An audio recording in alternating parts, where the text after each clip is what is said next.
Hey everyone, this is James back with another video about 3D printing. And this one's a bit of a warning.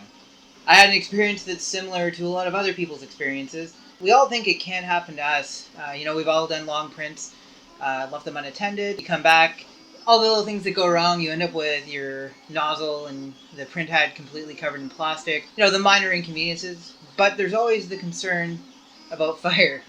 What we're dealing with here is essentially a motorized hot glue gun.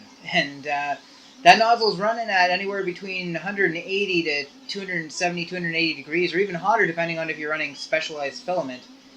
And I got lucky. I discovered something when I went to move my 3D printer. If I hadn't realized, I could potentially have had a fire. The printer bought Simple Metal has a short run of cable that goes from the control board outside to connect to the power supply. And this is that cable. And if you look here,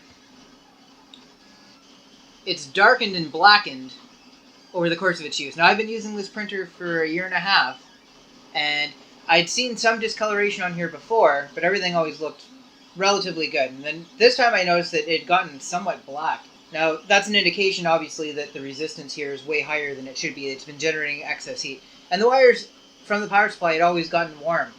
Now, if you look at this side where it connects to the board, there isn't a resistance problem there. There's no darkening, there's no discoloration whatsoever.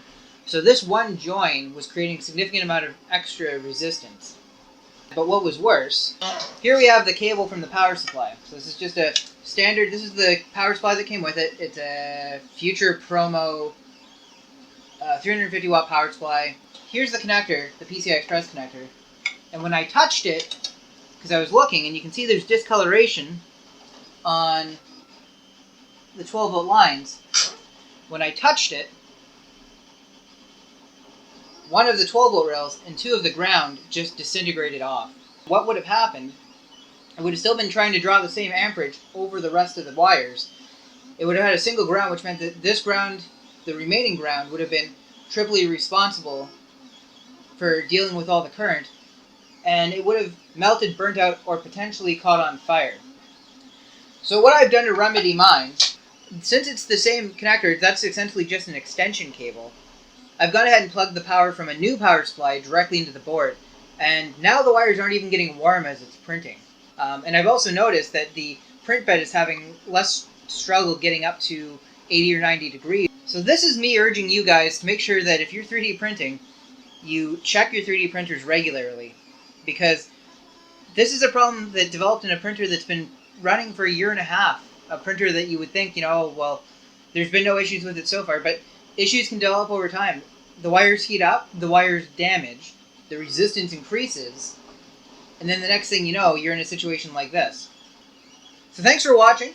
I hope you found this informative. If you haven't subscribed yet, please do so. If you like this video, click the like button. And if you got any questions or you got comments, if you have suggestions to myself or to the rest of the 3D printing community on how to avoid stuff like this, go ahead and toss in the comments below. I'll see you guys again soon. Thanks.